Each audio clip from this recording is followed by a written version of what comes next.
Right, I've got solar panel wires running in. Charging my battery.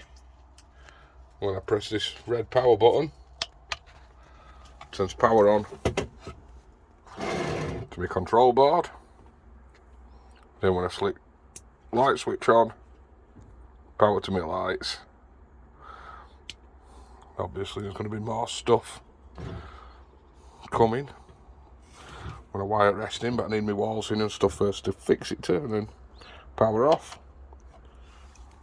Still charging battery, just not supplying appliances.